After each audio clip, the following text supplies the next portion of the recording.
আসসালামু আলাইকুম। আজকে আপনাদেরকে করে দেখাবো সাগরের জনপ্রিয় মাছ নারকেলি মাছ। এটা দামে কম, মানে ভালো, খুবই স্বাদ হয় খেতে এই মাছটি।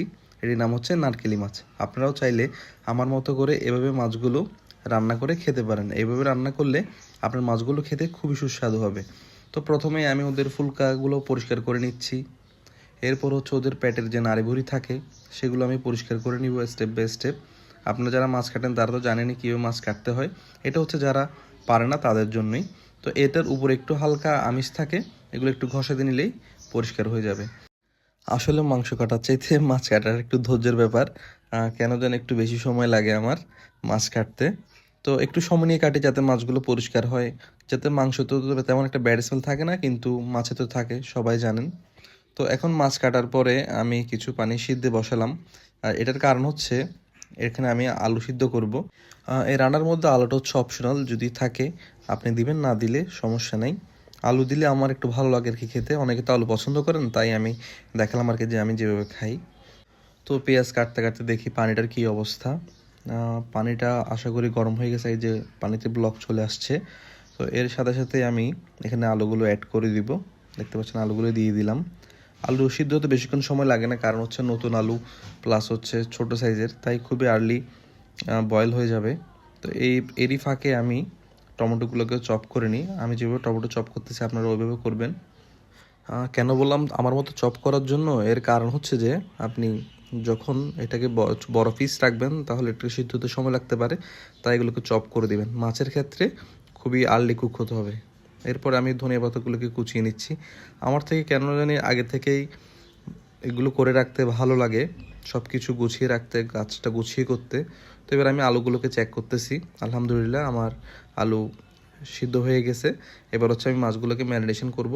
প্রথমেই দিয়ে দিলাম একটু লাল মরিচের গুঁড়ি, তারপর দিয়ে দিচ্ছি জিরে ধনিয়ার গুঁড়ি। এরপর আমি অ্যাড করে দিব হলুদের গুঁড়িও সামান্য করে কালার সুন্দর আসার জন্য। এরপর দিচ্ছি মাছের মশলাটা আপনারা যে কোনো ব্র্যান্ডের ইউজ করতে পারেন, এনাফ যে কোনো কিছু দিলেই হবে। তো আসলে মশলার ব্যাপারে অনেকে ওভার মশলা দিতে চান, আসলে ওভার মশলা দেওয়ার কোনো দরকার নেই। কম মশলা রান্না করবেন, আলহামদুলিল্লাহ আপনারটা খুবই ভালো হবে। তো এরপর আমি অ্যাড করে দিলাম একটু আদা রসুন, এরপর একটু পরিমাণ মতো লবণ দিয়ে দিচ্ছি। তো সব মশলা দেওয়ার পরে মাছের গায়ে ভালোভাবে মশলাগুলো মাখিয়ে নেবেন, মাছের পেটে, লেজে, মাথার মধ্যে, পেটের মধ্যে, সব দিকেই। তো এরপর পরই আমি আমার প্যানের মধ্যে তেল গরম করে নিব। আমরা মাছগুলোকে ফ্রাই করব। 100%-এর মধ্যে আমরা 70% ফ্রাই করব, আর 30% এগুলো আমরা মশলার সাথে কুক করব মাছগুলোকে। তো সেক্ষেত্রে আমরা মাছগুলোকে একদমই ফুল ফ্রাই করব না। আপনারা দেখেন আমি কি পরিমাণ ফ্রাই করতেছি মাছগুলো। এক সাইড একটু লাল হওয়ার পরপরই আমি উল্টিয়ে দিচ্ছি, যেহেতু আমরা মাছগুলোকে ফুললি ফ্রাই করব না।